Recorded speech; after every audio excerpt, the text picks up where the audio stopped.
Uh, so welcome everyone to the start of our spring College of Architecture lecture series. Mitch McEwen, our speaker tonight, is an assistant professor at Princeton University School of Architecture. Prior to that, she was an assistant professor at the University of Michigan's Taubman College of Architecture and Urban Planning. Mitch is the co-founder of Atelier Office, an architecture collaborative of studios in Detroit, Los Angeles, and Brooklyn. Her design work has been awarded grants from the Graham Foundation, the Knight Foundation, and the New York State Council of the Arts.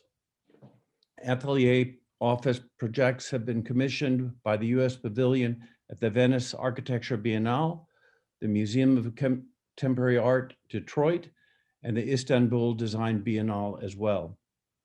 Her projects in Detroit have produced a series of operations on houses previously owned by the Detroit Land Bank Authority. These include a combined residence and flower incubator for an engineer at 3M, a strategy for 100 houses selected by the city of Detroit to densify the neighborhood of Fitzgerald, an award-winning repurposing of a balloon frame house titled House Opera. Her work in urban design and architecture began in the office of Bernard Tschumi Architects and the New York City Department of City Planning, as well as founding the Brooklyn-based nonprofit Superfront. McEwen earned her M.Arch degree from Columbia and her B.A. at Harvard. McEwen is featured in the highly anticipated upcoming MoMA exhibition entitled Reconstruction, Architecture and Blackness in America, with this in collaboration with the Black Reconstruction Collective. The exhibition asks an extraordinarily important question and one that has long been needed to ask. How does race structure America's cities? This will be MoMA's first exhibition to explore the relationship between architecture and the spaces of African American and African diaspora communities. Reconstructions, Architecture and Blackness in America, presents 10 newly commissioned works by architects, designers, and artists that explores ways in which history can be made visible and equity can be built. This exhibition opens on February 20th and will ask the architectural discipline to contend with its own image and to question its own constructed identity. We are honored to open our spring lecture series titled Calibrations, the Space of Practice, with such an important voice as Mitch McEwen's. And this is especially so as we begin Black History Month on this very day. So welcome, Mitch. So please, excuse me, please help me welcome Mitch and her talk. After the talk, Assistant Professor Ursula Kripa of our El Paso campus and Acting Director of the El Paso campus will moderate the discussion with audience questions. So thank you and welcome again, Mitch. Excellent. Thank you so much. I'm so glad to be here. And I've known Ursula for over a decade, for many years now, and admired what Ursula's work across, I guess it's 15 years now. So I'm very excited to be here talking to you in Texas, and very excited to be engaging with Ursula students especially. So with that, and thank you for that really kind introduction. Yeah, I don't, it being, called an important voice in the field doesn't really feel like I fit that. But I appreciate that as an invitation to talk about important things. So that's what I hope to do today with my talk entitled The Systems. So with that, I will start to share screen and get my slides up here.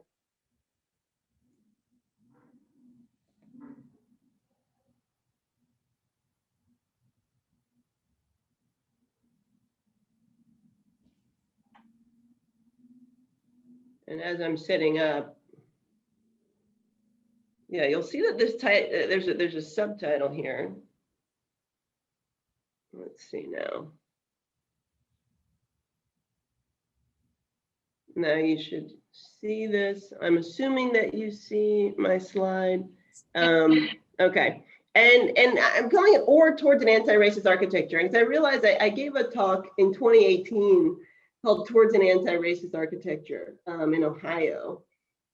And afterwards, and the students looked at me kind of blankly the whole time, and afterwards somebody raised their hand and they said, "Can architecture be racist?"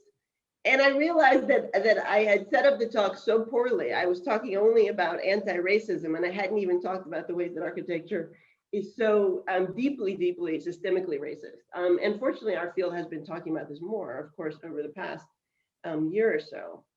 But I want to begin, you know, I appreciate that we acknowledge Black History Month, and at the same time, I'm not historical and I'm not a historian, so I am also not going to do justice to Black History Month. But I will, in this talk, you know, engage with some of the, basically kind of set up some of what the work for the Reconstructions exhibit is aiming to do. I can't really show much of that because the exhibit opens in just a few weeks. And the idea is that the Museum of Modern Art wants you to, at the very least, go on their website to see the work when the show opens, if not show up here in New York in person. But with that, just to kind of get into the wordplay here, with the systems, I'm sort of putting together two ways of thinking about what's systemic in architecture with a kind of wordplay. So often there's rhetoric not in our field about the system, right? And I think what's funny here about just kind of like a dictionary definition of the system is even that sort of packaging of the article and system. You know, it's not a system, it's the system, meaning hegemony, right? And I think sort of in terms of what is currently sort of the ways that our political discourse addresses the kind of systemic hegemony. We're often, in this past year, we've talked you know, a good deal about white supremacy, and in our field over the past decade, we've been obviously aware of the need to address the climate crisis. So these are the ways that we talk about maybe the system. We probably don't use that vernacular language, but I think what's interesting here, just looking at the dictionary definition, you know, share the system, learn more about the system, you know, even in sort of this kind of pat dictionary definition of how the notion of hegemony circulates, there's all these kind of technologies of social media. There's all these ways that the system is evident even on just this dumb web page, right? That you would share the system, that you would tweet about the system, that you would Facebook post about the system. And one of the aspects of course, Ursula Krippa's work that I have admired is the way that the work has engaged these questions of hegemony and technology in terms of things like the selfie, right? What I'm going to be talking about, is the systems, right? So what happens when we think about that notion of something as the system, this kind of hegemony, whether it's white supremacy or capitalism, or some other aspect of, you know, mass incarceration, military-industrial complex, right? Any of the sort of complexes that we might talk about in architecture, or that in a broader way outside of our own discourse might be conceived of as the system. What happens when we put that in dialogue with systems? And this is something, so in a way with this talk, what I want to do is continue something that I laid out a few years ago, 2017, I published an article in eFlux called Profound Modernity. It was focused on Mexico City and the profound, this kind of the depth of the ways that modernism demands a certain geological ground, demands a dry ground, demands a flat ground. And so that's the way where in this photograph, you can see pipes, you can see cables, you can see utilities, but you can see the ground also opening up. And these, the ways that we talk about building systems as a kind of packaging of machines and access to these utilities. I want to in a broad way, just kind of step back and with this talk, really in a way, not, I will show work, I will show also much of the work that the dean generously introduced me with, but I want to sort of frame it in this way of thinking about systems and the system, the extent to which they reinforce each other or open up ruptures between. And I'm sort of always more interested in the ruptures, and that's what I was able to unpack in writing in Mexico City, and what I'm trying to unpack in a way in terms of design work that's happening for this Reconstructions exhibit, and I'll connect the dots and the threads. So then the systems, then how we work within the systems, how we work against the systems. I'm gonna break that down into really 3 parts, and then end up with R, which is the sort of the title for the commission work at MoMA. It builds off of these 3, which is Reconstruction, Reparations, and Repair. And the title of the MoMA exhibit, obviously being Reconstructions, we are in obviously a moment right now in this country where democracy itself is not assumed as that stable ground, right? It's not, to the extent that we might presume the hegemony of a democratic capitalism to just reproduce itself. Actually, the fissures are very present in this moment, and so I think the exhibit being titled Reconstructions, it's actually very poignant, because I'm going to talk a little bit about just that era of the 19th century and how it's actually been inspiring me for the past couple of years and some of the work that I've been doing in the Black Box Research Group. So this is the campus at Princeton, and before I get into that work that I've started to do, engaging with the 19th century and the Reconstruction era, I'm going to assume that not everyone knows, because we're architects, and we don't, to the extent that we learn history, it's usually architectural history, much less sort of American history. But so I'm gonna introduce this, just kind of talking about Princeton as a campus, and how it has these markings of this era, and then fill in the gaps a little bit about what the Reconstruction era means. But this is the faculty club behind, well, this is the garden behind the faculty club, which is behind the architecture school. And if you look at it, there's a good deal of planting. There's an idea of a pastoral there. And the history of that idea of the pastoral at Princeton, that historians have been working on for the past 5 years, is deeply entwined with the history of enslaved labor on campus. So Princeton, New Jersey, kind of was the South of the colonial, colonial New England, from the end of the 1600s. When you think about the South, states like Mississippi, they didn't just pop out of the ground. They were founded by planters and slaveholders, which is to say sex traffickers and kidnappers, who owned land and operated in New England. And so New Jersey is the original Mississippi. Folks who planted Mississippi came from Princeton, New Jersey. And this campus was designed to showcase the work of enslaved people. And so this kind of pastoralism that remains is a kind of registration of not just the extent of the labor of enslaved people, to plant the flowers and to cook all the meals and to keep all the machines running. And, at the time, of course, I'm sure there were animals to herd and all these other things, right? But so not just to do that labor of making this pastoral landscape, but to be visible in doing it, right? So the same way that you would think about, kind of a waterfront view, sort of, and how that accrues value in a tower. The accruing of value of that labor was not only in the act of planting the flower, but also the visibility of that act. And so Reconstruction, so Reconstruction was a time after emancipation, after 1865, when there were a lot of possibilities around citizenship. And so W.E.B. Du Bois, he had to write the first real treatise on the history of Reconstruction because no one had written it.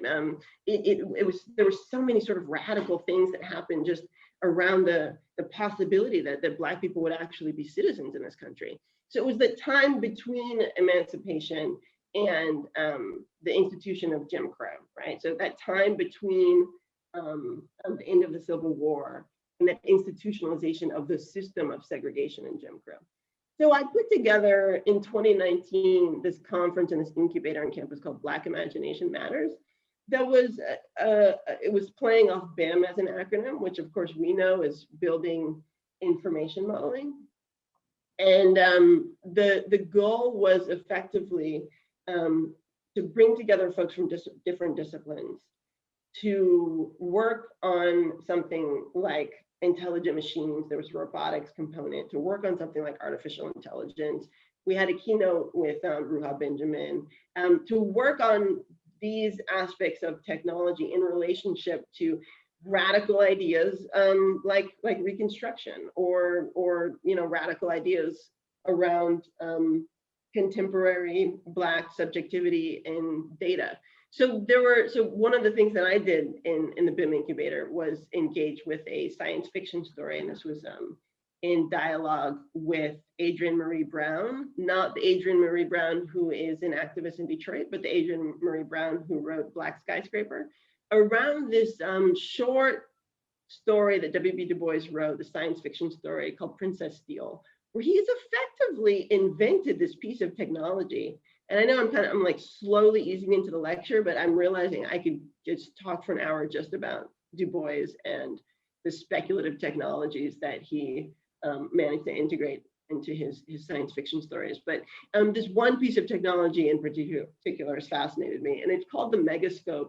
And it effectively, he was a sociologist, and he describes this piece of technology that in a way is a combination of a virtual reality headset and a data set and some other apparatus that we don't really have yet, that would be capable of sort of computing macro realities into a micro space. And the way that Du Bois put it is that we have the microscope to present us the great near. Was that what he says? The small near. And we have the telescope to present us the great far.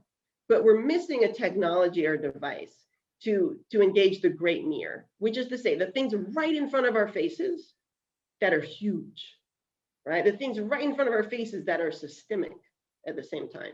So I think in a way that's the conversation we're still having, and that's how I want to frame the work that I've been doing for the past, I don't know, I think I'm going to skip around about a decade in this talk, and the work that I think I still need to do and do better, and in the work that I'm sure that you and your generation will do better than I'm doing. So this is a map of Detroit, but it's a map of Detroit that wants to kind of, I don't even think I had really started to engage with the megascope as I was doing this drawing, I'm not sure, but it wants to operate in that way where the data set is somehow kind of it's sort of like part of your consciousness or kind of bringing you into its terms, right? And the data set that's showing you is the data set primarily of Detroit Land Bank Authority owned houses. And I was working in Detroit really from about 2014 to last year, something like that. And I'm just going to show you, a few projects in Detroit actually, but I want to start off with House Opera, which is the first project I did in Detroit, which is a kind of self-initiated project.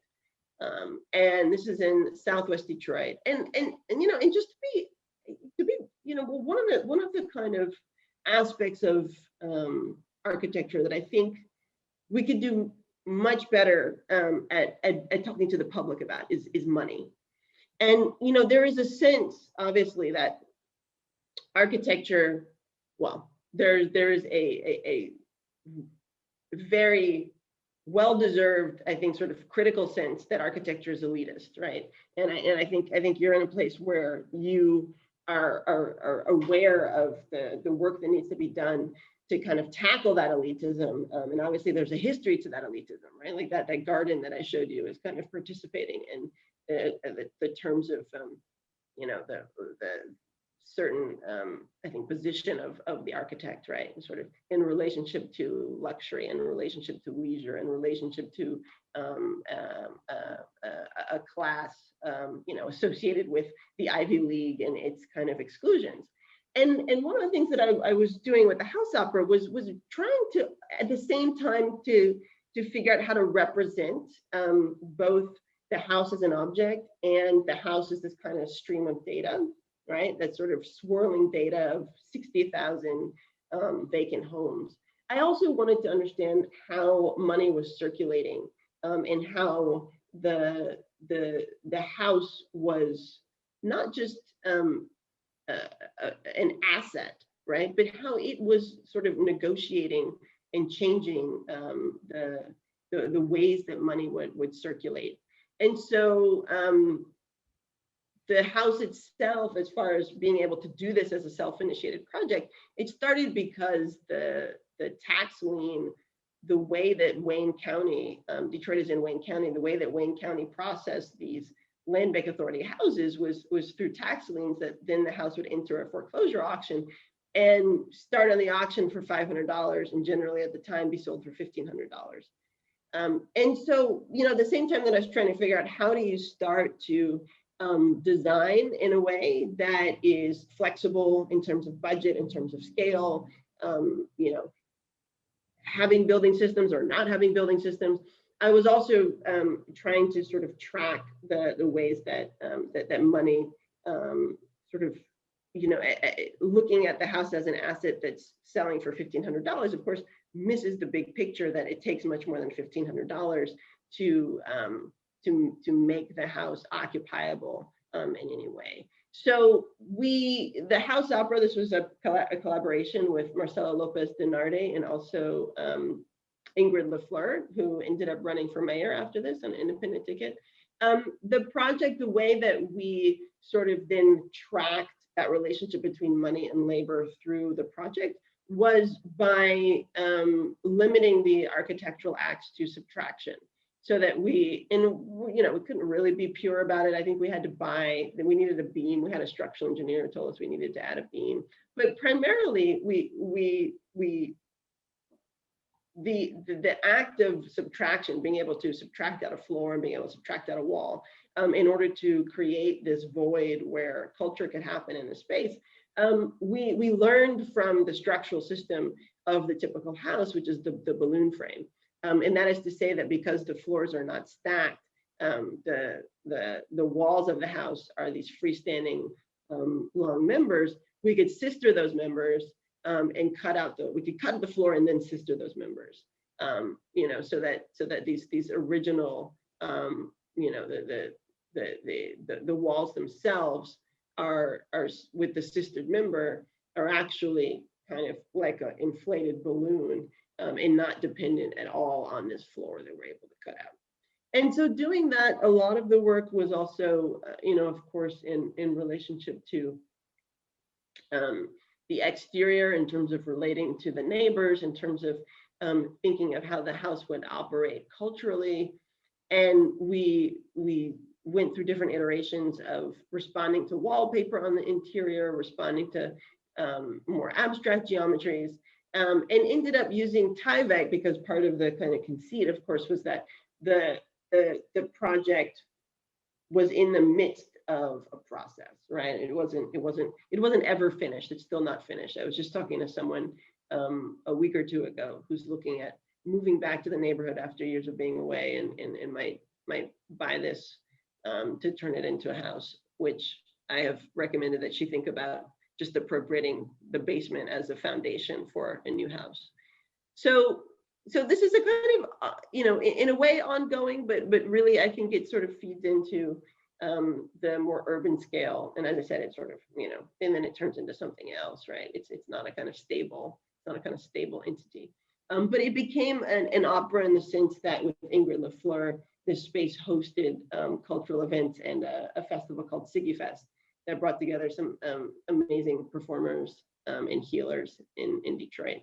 So this was part of a larger kind of, data mapping, but also part of these experiences that registered and had other lives afterwards.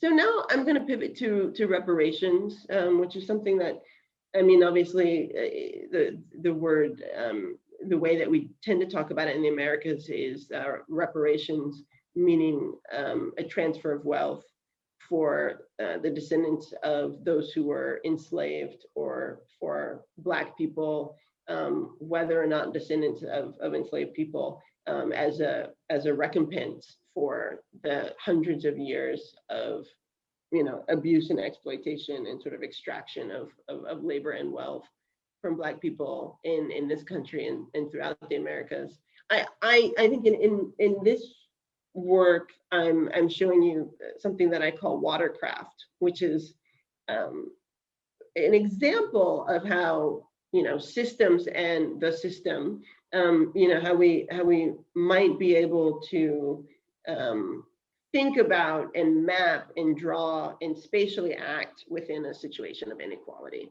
And so this is the Great Lakes around the state of Michigan. This is the second largest freshwater body of fresh water in the world. I think that the Kissingara Great Lakes are the largest. But folks are starting to talk about this area as a future, kind of a refuge, really, for those who would be leaving climate crisis zones. For example, much of California might end up here. And when I arrived in Detroit in 2014, and this is an old automobile where the license plates referred to this waterscape as part of the identity of Michigan, which you don't see that so much anymore. It's very much in the life, and you'll see in another project that there's a whole sort of backyard boating culture in Detroit. If you're not from the Midwest, this might surprise you, the extent to which water as a recreational activity, as a way of getting around, actually defines the major cities of the Midwest. But when I arrived, there were these evictions basically happening from water shutoffs, protests.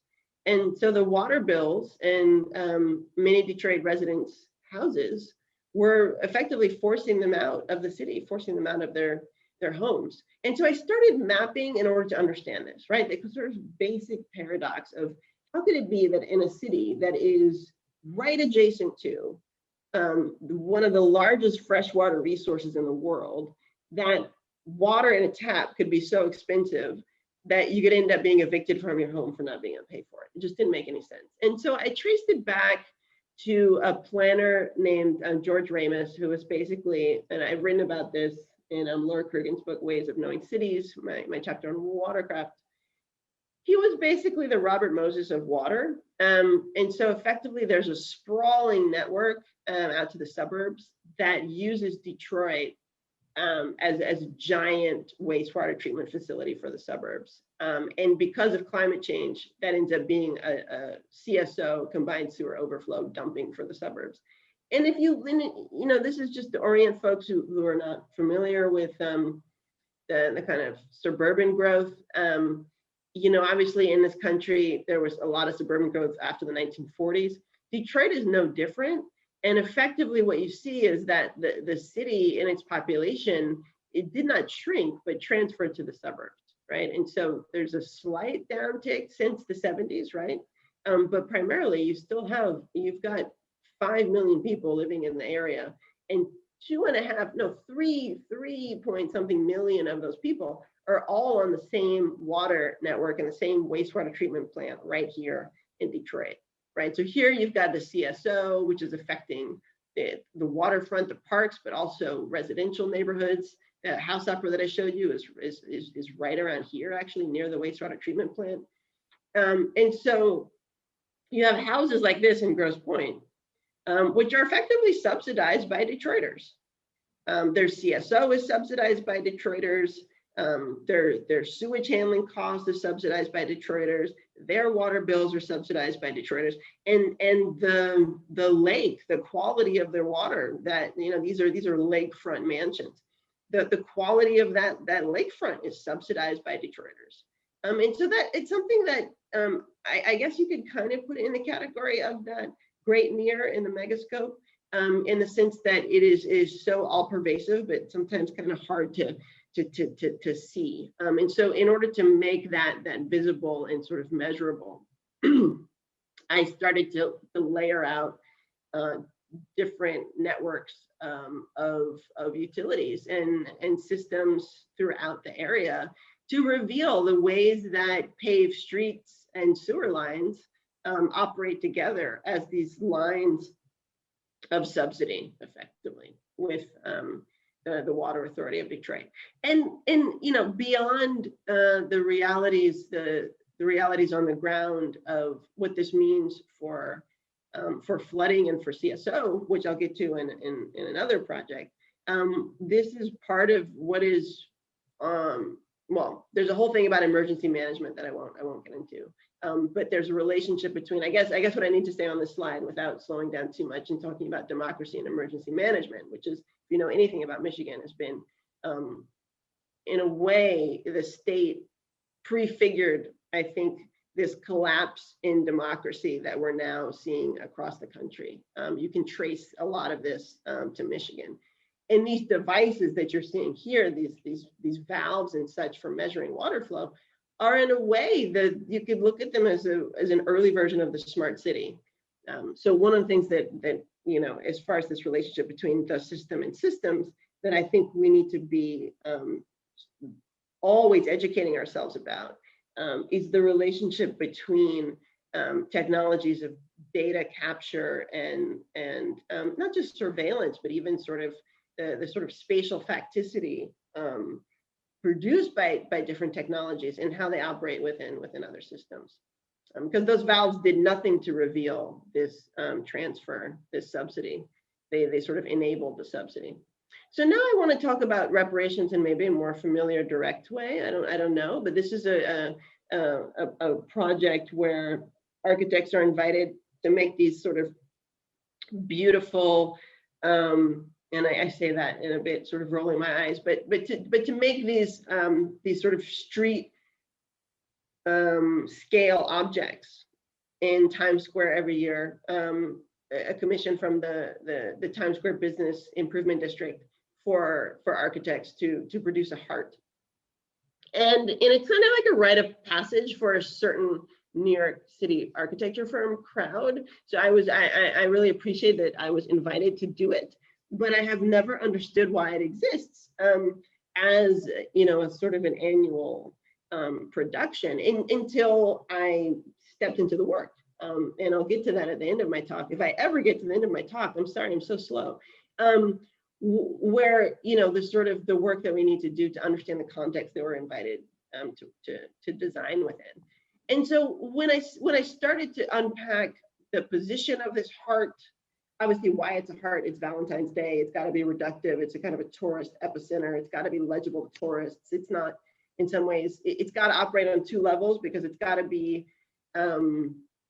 designed in a way that New Yorkers will sort of find it sophisticated and worthy of their design participation, but it also has to be familiar as an object for any tourist who wants to go to Times Square. And so the heart is actually kind of perfect to do that. But I never understood the placement of it. And so getting into it, what I started to understand is that the placement of this heart in Times Square is actually, it's a mask. It's a mask to cover up this really ugly sculpture of this person that no one has heard of.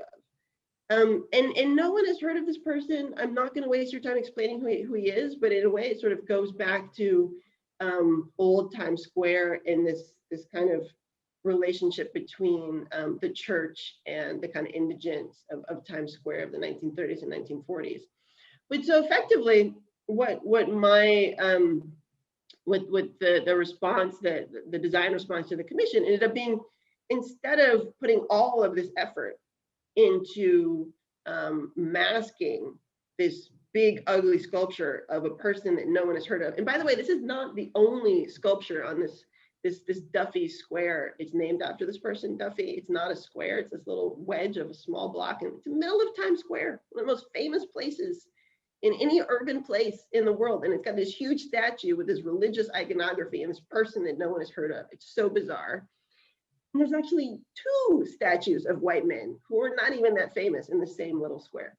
And so I said, at least this is the other statue of a white man who's not even that famous in the same square in Times Square. And so I said, get rid of Duffy, rename it Love Square, right? Double down on the legibility of this Times Square now as a place of,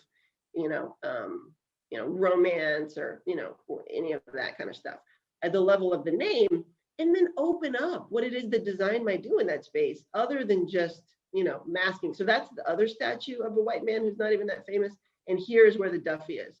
So basically it was kind of Times Square is now a place of crowds and assembly. It's a place of political protest. Just get rid of the statue. It's in the way. Use that as an opportunity to rename the place. Obviously, my proposal was very expensive and not what they were after, so they did not go for that. But I want to connect this to other ways of working on that's a kind of micro way of working on something like reparations, the act of reparations. They're also being, who is it that we're monumentalizing, and where and when do we give ourselves a chance to rethink that together, right? This was a workshop that I did in Pittsburgh a couple of years ago that was concerned with that more direct way that we talk about reparations in the United States, which is often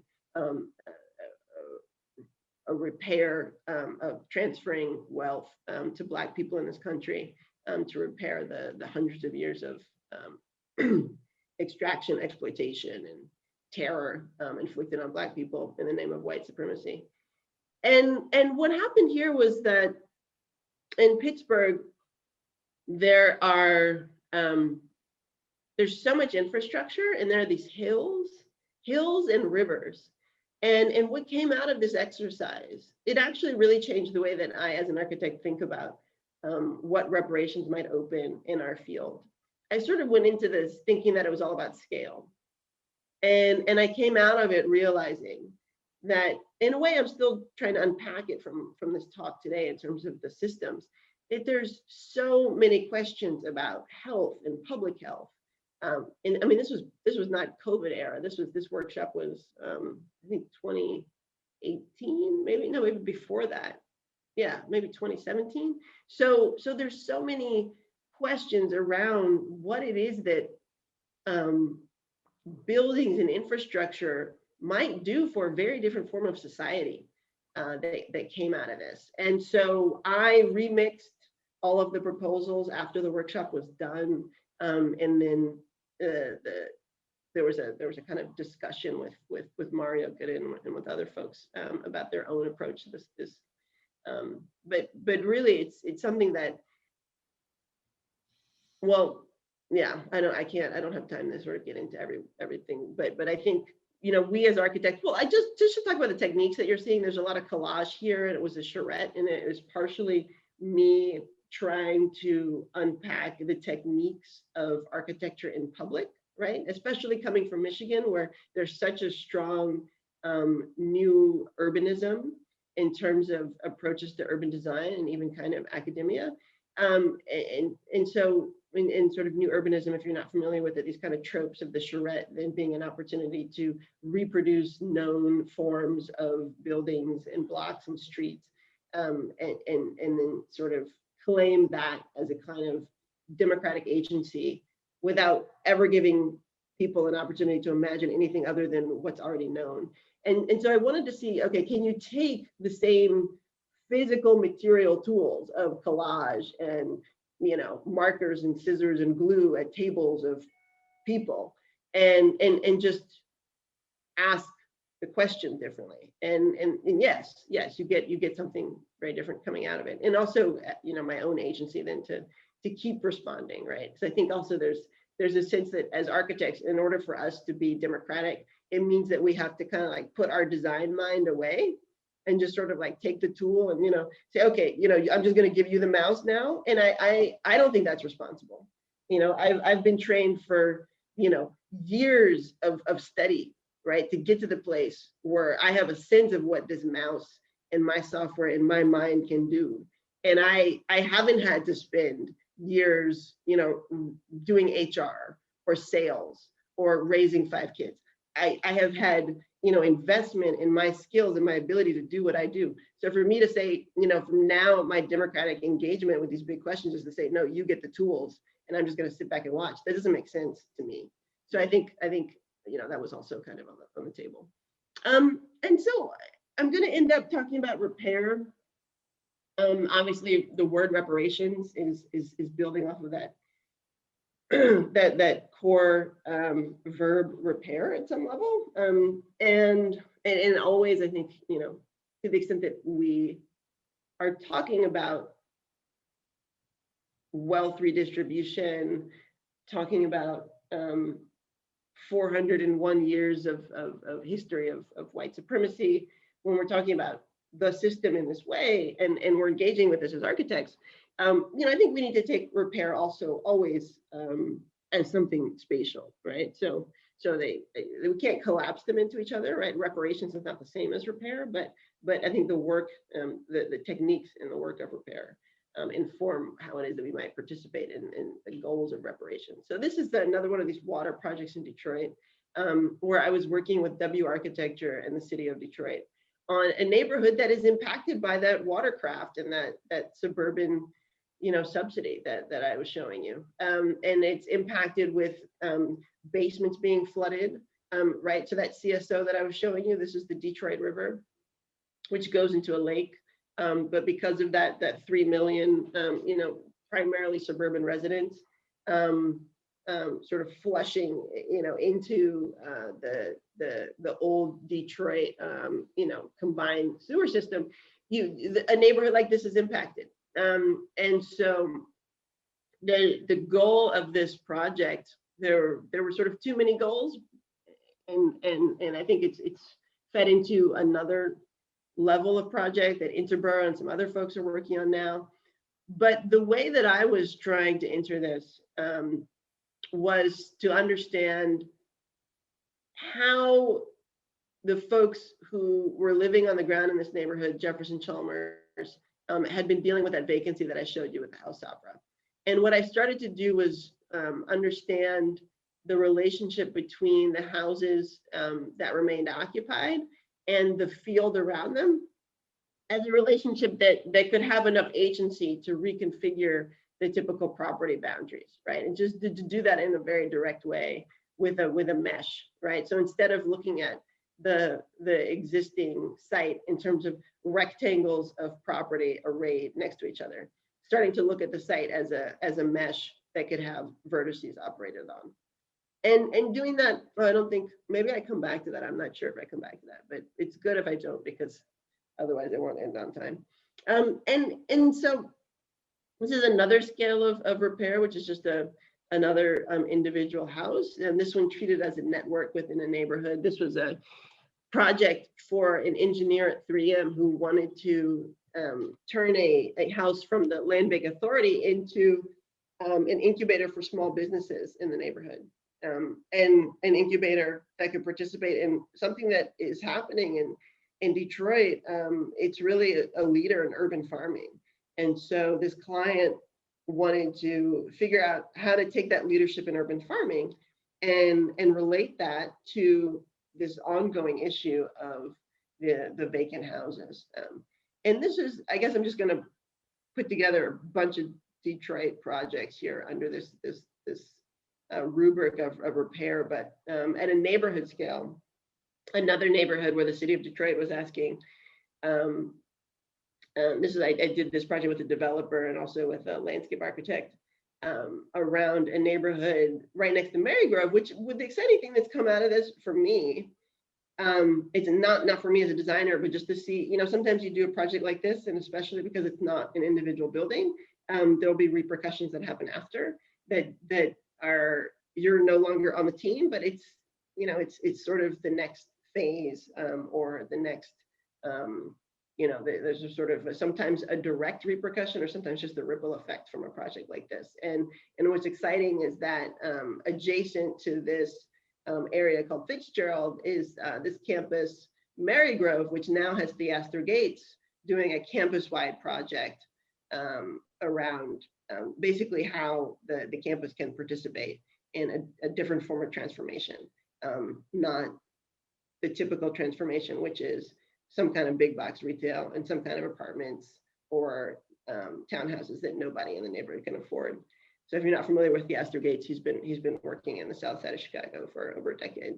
But at that phase, before Theaster Gates was involved, the neighborhood was again with the city of Detroit repairing in a way, or kind of inviting developer and architect team to put together a strategy to repair the effects of decades of disinvestment and a lot of vacancy from houses. And what my design, the kind of the design approach that came out of this was a kit of parts, in the sense of, and I guess what I want to highlight is also a fiction, along with a kit of parts approach.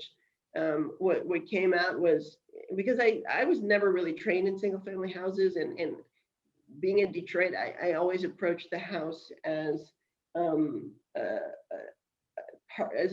element in a set, right, in a kind of mathematical way, or a sort of an agent in sort of different narratives or operations throughout the city. And so this was not at all, it's funny because now I'm looking at this and I'm thinking about the way that Theaster works, but this was not at all something that the developers went forward with. But the kit of parts, the design intent was that would be combined with this fiction of the neighborhood as Afro-Scandinavian, and effectively kind of inventing, and this leads to how I'm working in this historical fiction with my project for MoMA, with kind of inventing a faux history as a way of speculating on the present. And so there's a material palette of the Afro-Scandinavian, there's a kind of a faux vernacular of the Afro-Scandinavian, and along with these kind of sustainable elements around the basement, and then what the Afro-Scandinavian then produces are these design tools that would allow neighbors to participate together in a collective design strategy to sort of counter that typical performance of the single family house as this kind of individualism, because actually it's the individualism that works against the stability of the neighborhood. Just at the level of one house, somebody is not maintaining one house, it affects everybody, right? It doesn't just affect that one house. And so there are also kind of design tools invented there, and the more kind of sophisticated version we did in studio when I was teaching at University of Michigan. And students addressed the entire site with algorithms to design 99 houses at a time. And with that, I think I'm going to now start to pivot. I haven't really talked about my own techniques. I tend to work, even if I'm working on a single family house or that scale, work in a way that is iterative and scripting some kind of geometry and relationship to something. And so while I'm doing these projects in Detroit, I was also doing this kind of speculative work in museums. That was at the Museum of Contemporary Art Detroit. And I want to end up with this project for MoMA. And I think if I'm supposed to talk for an hour, I think I actually am sort of on time. And this project, I call it R, partially because it's based upon a fiction that an artist in New Orleans invented, which is a version of New Orleans called Republica. All right, but R is also referencing Reconstruction and everything else that I've addressed, reparations and repair. And so R is the title of this commission, which is an alternate version of New Orleans.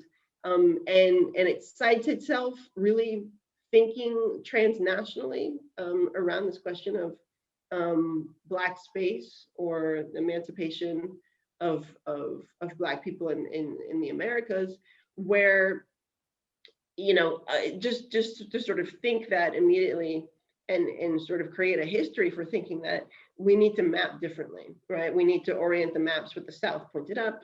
We need to orient the maps so that the Caribbean and Haiti are in their proximity to Florida, to the Carolinas, to Texas, to the Gulf of Mexico, so that to sort of in a way, then I'm layering over also that 40 acres. If you've ever heard the phrase 40 acres and a mule, it comes from the sort of what actually started off as a transfer of territories on the waterfront of the Carolinas during the Civil War. And so this character is invented by the artist in New Orleans that I've collaborated with, Christina K. Robinson. And effectively, what this collaboration opens up is a historical fiction, a kind of speculation, which asks what would have happened to this city on the Mississippi River if the largest slave rebellion in North America in 1811 had actually been successful. And so that slave rebellion is called the German Coast Rebellion. And if you know anything about Haiti, Haiti revolted against France after slave rebellion. And so it opens up ways of thinking about the nation differently, ways of thinking about, again, this relationship between the system in terms of hegemony, nation state, and then what does that mean in terms of systems? What does that mean in terms of systems of urbanism, systems of not just mapping, but how the city reproduces spaces. So in building systems and materials that need to be thought differently. And so effectively what the project has done is attempt to map out what I call 200 years of a missing Black architecture history, right? Which is to say that the intelligence produced from building the colonial era version of this country, right? If you think about that pastoral vision that I opened with, that is there on Princeton, and the campus there. If you think about the kind of intelligence of producing what was a kind of concretization of a fantasy, right? This fantasy of an English country house rebuilt thousands of miles away on this continent where other people were already living and building differently, right? To then reproduce that, like if you think about the extent to which we haven't really had in this country a revolt within the terms of architecture, right? We haven't. I mean, sure, we talk about modernism that way as if it were radical, but it was a kind of continued importation of primarily, European ideas. There's ways that, I don't know. I can talk about that a little bit in terms of the Johnson project, I guess, to wrap up. But just to focus on what you're seeing here, effectively, then what the provocation of this kind of historical speculation opens up is an architecture of fugitivity, an architecture concerned immediately with hurricanes and with winds and with water, an architecture that's participating in the swamp, an architecture that is highly technological, but not highly industrialized or industrialized differently. It then relates to research that I'm doing in computation around ideas of computation before the electronification of the computer, which is to say, this is Alan Turing's thesis, that through Van Neusen's development of the computer. This is all really, really Princeton stuff as far as the history of computation that I've taken advantage of being there to kind of dive into. But the way that registers for R as a project is actually primarily through weaving and the relationship between algorithms and weaving, and how animating form as woven systems, how that can also be a way of participating in different values of computation. So African fractal mathematics is something that I've been bringing into the project as well. Ways that binary code kind of can operate as a kind of game, and this is African fractal mathematics is a book that brings together a number of different tactics from different countries. But this game is kind of throughout West Africa, and is incredibly sophisticated in terms of producing randomness through binary operations.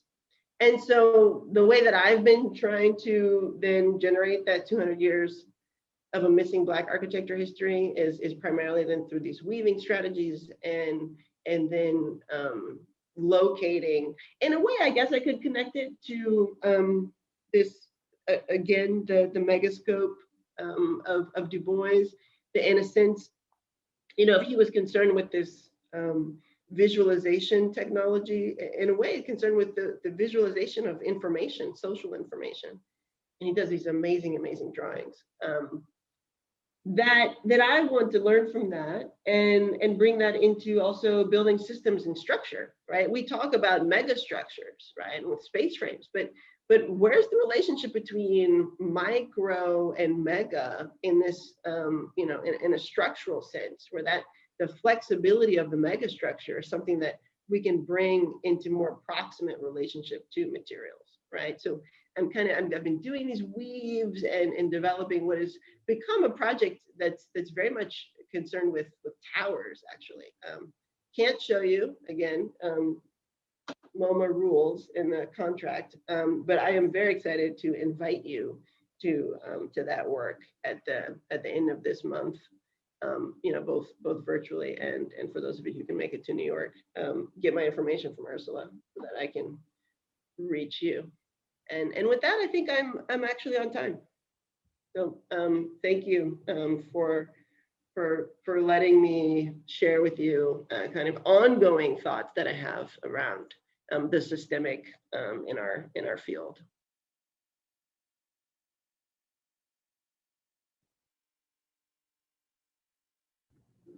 Wow. Thank you, Mitch. Just excellent. And my goodness, you covered so much. I think, so to everyone else who's here, please type your questions, thoughts, discussion points in the chat, and I will read them out loud. But just to kind of start the conversation, you just mind-bogglingly covered so much in this 1 hour, but what I'm really interested in kind of bringing up is mostly towards our students, that the idea of your practice and sort of your discipline in your own practice. From the very beginning of your career, you've practiced in the true meaning of practice, as I understand it anyway, that you've defined both the content and the subject matter of the discipline that you decide to practice. And so in this way, by pursuing it with such persistence and dedication, now it has permeated outside of your own practice, and it's helping to define the architectural practice today. We are a technical, you know, Texas Tech, right? A technical college. And so the question of the discipline and its practice is really important for our students. And so what I really celebrate in your practice is that it has a very honest voice, that it both creates a hosting space for other practices and for other sort of people, you know, hosting synergies to develop arguments. Like I'm thinking of your Superfront, which was your nonprofit gallery platform that hosted events and hosted installations and conversations, but also at times your own practice is really a sharp critique of the professionalization of the architectural practice. So our students can learn so much from what you're discussing. And so specifically, it's really funny because in our seminar today, we've been talking a lot about these issues, how the discipline needs to reckon with its practice of construction of exclusionary, violent, and racist systems. And so, you know, and these systems are exclusionary because they're built on philosophical hierarchies, on taxonomies, on ordering systems, right, that create dominance, and therefore the dualities of like who has the right to subjugate who has the right to practice, and who does not. So one of our students did ask this question a few days ago: can a building be racist? So you already answered, you know, you started your lecture with that, so I'm sort of caught off guard. But one of our students, I don't know if she's here, Daisy Porras, brought up this idea that racism today in the way architecture is part of it is really mostly classism. So she sees this as a contemporary form of racism, this idea that as you're talking about these systems of infrastructure, system data, right, that are meant to uphold classism also. Yeah, can I think I want to use that as a way to pivot to the Johnson Study Group, which I didn't show here, but the kind of research there, it's anonymous group, a small anonymous group with an Instagram account that's easy to find, the Johnson Study Group. And I just, I would say, no, it's not just classism. Architecture has two different distinct problems, a classism problem and a racism problem. And I will just use Johnson as a figure to unpack that a little bit. He founded the Department of Architecture and Design at Museum of Modern Art, and that was the first museum department of architecture and modern design, of architecture and design anywhere. And he was a Nazi who collaborated with the Nazi government and was a raging white supremacist fascist. And the way that he says it in his own words is that, and he spent a lot of his own money. He had a good deal of money. He went to Louisiana and gave money to Huey Long. He went up to Michigan and gave money to Charles Coughlin, who was a right-wing, anti-Semitic, racist radio guy, kind of the original Rush Limbaugh, and basically bought weapons for fascists all around the country, kind of the original Proud Boys, the original Oath Keepers. If they were around today, it would be the head of architecture at MoMA giving them all their resources, all their funding, and connecting them with each other. And the way that he put it in his own words is that he wished he had started architecture sooner. And that's not because he ever gave up being a white supremacist. He made sure that the entire time he was the head curator at MoMA, that there were no Black architects collected in a collection of 10,000 works. It was because he realized that architecture is more effective than directly financing the weapons for the Proud Boys. Because architecture, it communicates white supremacy incredibly effectively. It organizes white supremacy incredibly effectively. So if you look at a figure like Donald Trump, he is dependent upon construction and real estate and architecture as a figure.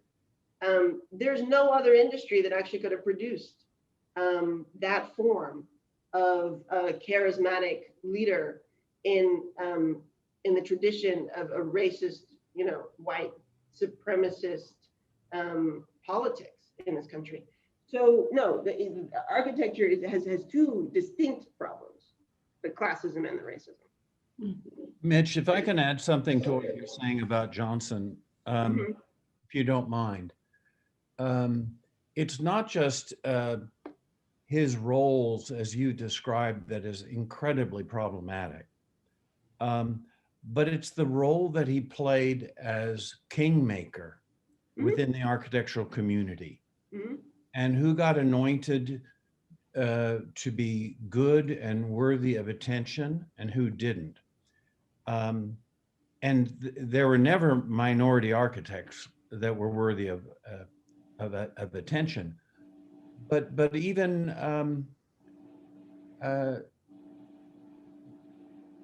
I don't know how to express it, but there was a certain kind of classism also to how he operated as a kingmaker.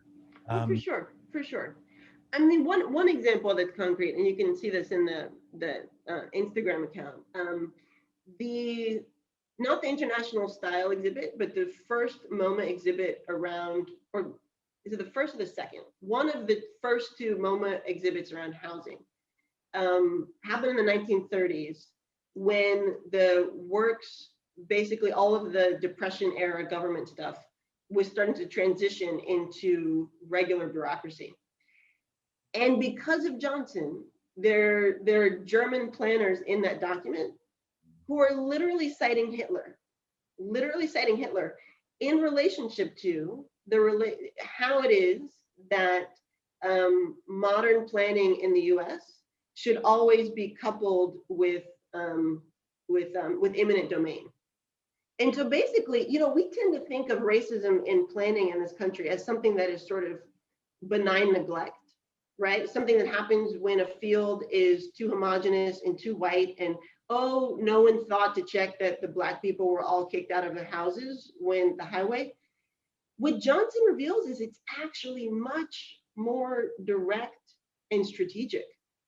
That something like eminent domain from the very early iterations, not the federal level, when it was still city by city, county by county, state by state, was strategically designed from the very beginning to achieve a kind of racial order, right? So it's not an accident that every time a highway goes through a Black neighborhood or Hispanic neighborhood in this country, you know, it chooses to cut through these neighborhoods. It's not some kind of benign neglect, and it's not even like a kind of this kind of faux innocence, you know. It's actually like literally organized internationally with the most famous white supremacist organizations of the 20th century.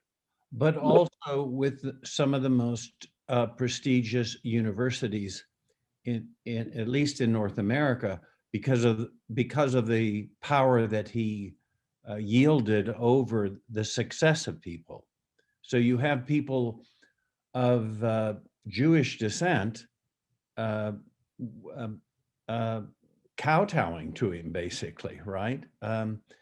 You know, in an effort to raise their own prestige. It's an incredibly paradoxical story that very many people don't talk about. I don't want to shift this thing to Johnson, but no, I'm not sure. No, but I do think he's a microcosm, and at the institution, at the level of how museums operate, it's also the level of how architecture has this divide between those who are circulating in museums and those who are practicing in practice. And I think, Ursula, that's what you were pointing at.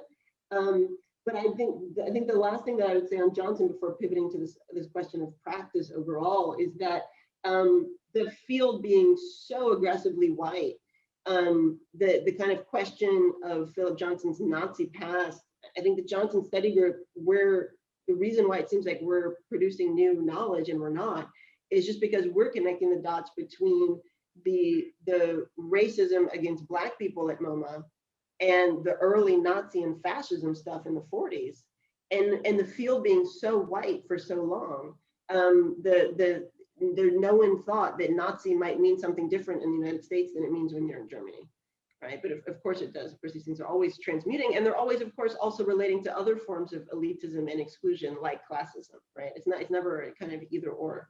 But I think, you know, I think this also points to that distinction between those architects who have some kind of cultural literacy and those architects who practice being some kind of, it's a false divide as well, right? I think that's what you're getting at with the kind of practice that for me, and I think this is something broader in the sense that when we don't talk about construction, you know, I mean, I think for me, the problem with this false binary of like those of us who are like culturally relevant and pushing the discipline versus those who are practicing and, you know, doing the real building work, you know, it's a kind of, it basically lets everyone off the hook from having a critical relationship to construction, right? Because if you're out there, you know, and you're just practicing, and you're kind of pretending that there is a binary between you and the cultural agency of the field, then you're supposed to not notice that there's this industry that is, you know, super sexist and racist and uses the worst materials ever, and that everything is industrialized the wrong way and hasn't been rethought in 50, 60, 70, 80 years. So I think these false divides are really, they're important, you know, and I think what I understand and what I admire about Ursula, what you've been doing is you know, kind of revealing to everyone, just exploding that. Well, I think like the way I understand, or I'd like to, for our students to hear practice here, especially in your work, is the knowledge production of the systems that create value, right? Like what are these value systems and how do we accept them? Like today, you know, you're talking about means of construction.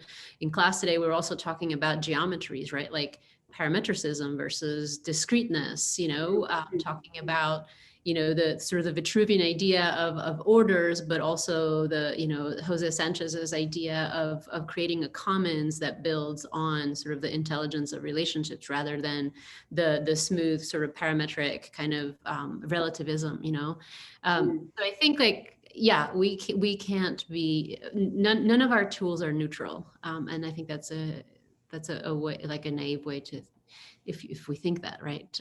We have some questions are coming in. Dora Epstein-Jones, who is our chair of our architecture department, says, "Hi, Mitch, thank you for your lecture. I'm very interested in the approach that asks us to remap or map differently. People so often think of maps as neutral, even if they're obviously not. Can you enlighten us further on the potentials that remapping offers? And can you also expand on the ways in which we can use sophisticated mapping technologies to produce reparations and new constructive geographies?" Well, one thing that comes up is I tend to be using GIS, geographical information systems with my mapping, and there's a lot of questions that you can ask with maps, not just kind of data to represent. And this is honestly, I actually like to look at Du Bois for this question. There's a beautiful book that Princeton Architectural Press did of his what he calls data portraits. They get called something else, but they're data portraits. And then a map is a form of data portrait. And so, for example, the query, in GIS, the query is really can be so speculative. Really, just sort of different ways of asking how do you map adjacencies or overlaps. How do you map what might be related to something else? And I think what I find is that often happens just at the level of the GIS query. But I think also one of the things that I see in Du Bois is he's constantly playing with the plane. What happens when you kind of speculate off the plane? So I didn't include it in this talk, but he maps out the rural population of Black America, after the Civil War, and he takes this long line because the Black people are almost entirely rural, right? Like there's some Black people in Philadelphia and some Black people in Boston, but pretty much everybody was still in the South. And instead of showing it as like a bar graph, he curls it around, and it becomes like a spring on the page. It becomes this kind of speculation around energy. So I think both in terms of the maps as drawings and also the maps as queries is where I would take that. Stephen has a question. "Fantastic and inspiring talk," with an exclamation point. "I wonder if you could talk a bit more about your work and systems, the system that supported that are supported by urban data and data gathering. So your relationship to official/unofficial data as supporting or limiting forms of power, knowledge, legitimacy. Thinking here of your Detroit remapping, for instance." Yeah, I tend to, in my mapping, I tend to mix up government data with public data. So primarily my non-government data I would be getting from OpenStreetMaps. I don't do this as much because for some reason, like I'm working more in New Jersey now, and there's just some places where OpenStreetMaps is not as populated because I guess it's crowdsourced. So I just haven't found it as useful where I've been working recently.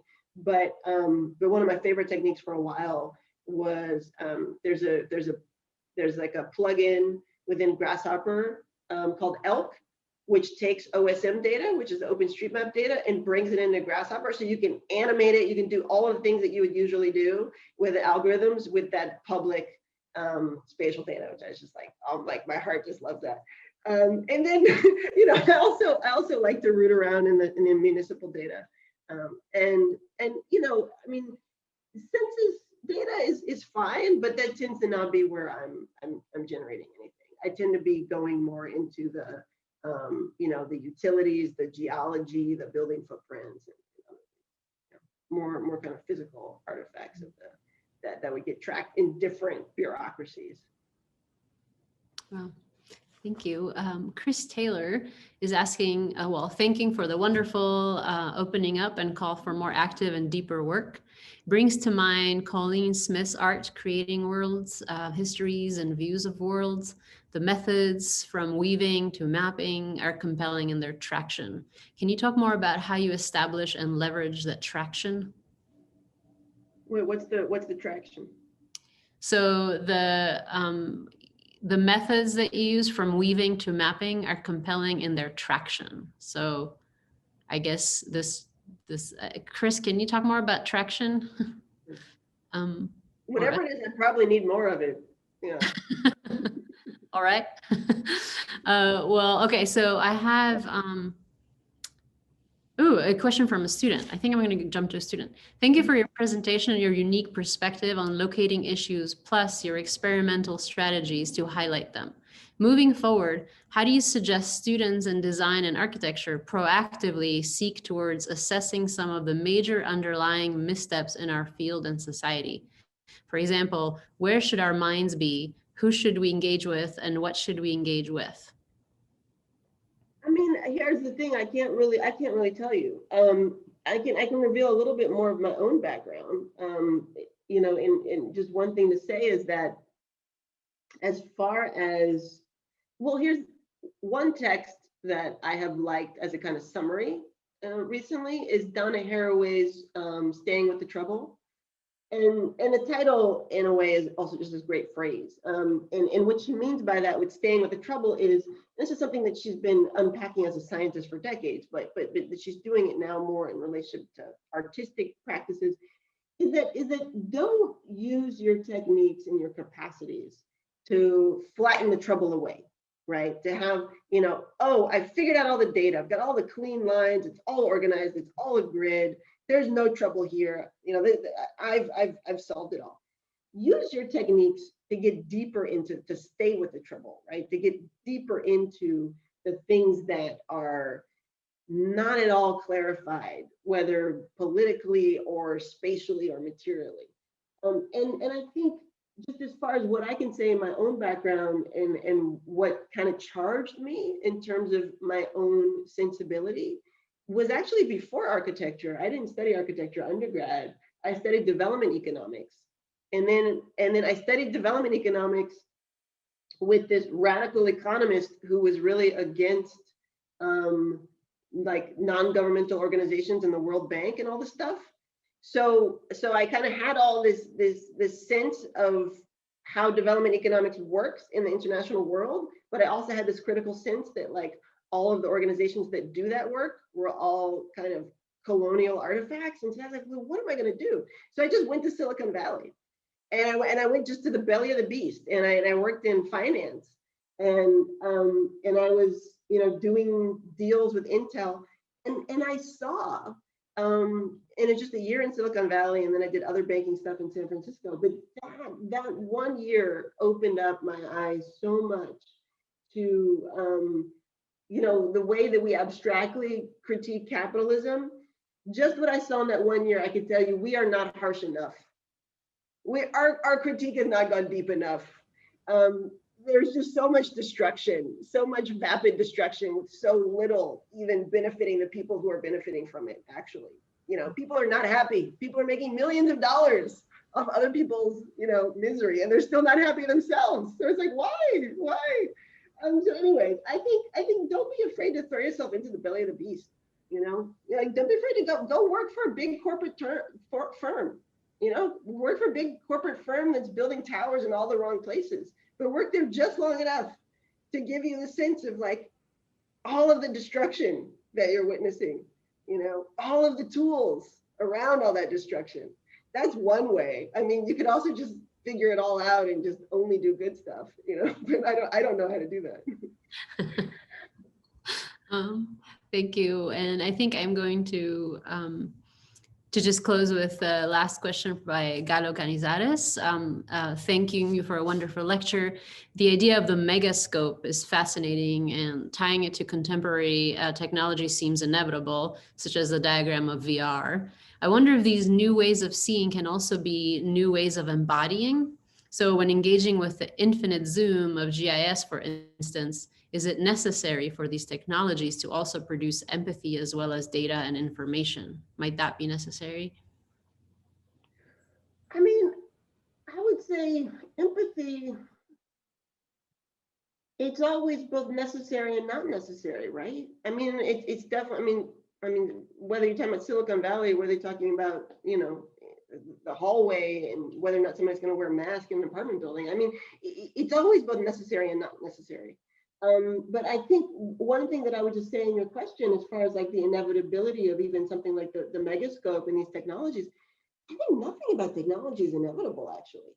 You know, I mean, one of the things that's just fascinating to me about looking at some of the stuff that Du Bois was doing at the end of the 19th century is the extent to which he both, you know, was prescient around stuff that was like 100 years, and there's ways in which I'm still trying to figure out what this technology is because we don't have it yet.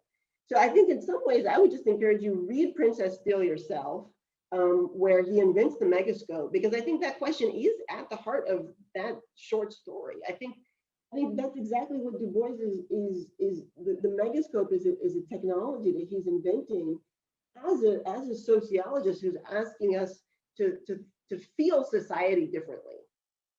So yes, and none of it's inevitable. I think if we want it to happen, we got to always be making it happen. Wow, I think it's a really great way to perhaps end, right? That none of it is inevitable, that it's up to us. And especially it's a call to action to our students who are phenomenally engaged. They're a really fantastic group. Well, thank you, Mitch, so much for spending time with us. Thank you so much for inviting me, Ursula. And it's so great to be with you on your home turf. And hopefully next time I can actually see the students and what they're doing and the work, and, you know, have that moment before the lecture and walking through the studio and you see all the stuff on the tables, you know. Right, right. I mean, if you were here, you would actually see the systems of infrastructure as a reflection of this idea of spatial racism that you were talking about, because we're right on the border. We'd be probably be walking over to Mexico and coming back after the lecture, but we can't do that now. So Mitch, Yes. let me also thank you for a great lecture. So thanks so much. I hope we can have you come down here, as Ursula just said, to El Paso and start to look at what we're doing down there. Also what we're doing in Lubbock. So. Okay, excellent. All right. Well, thank you again. I appreciate it. Okay, take care. Bye.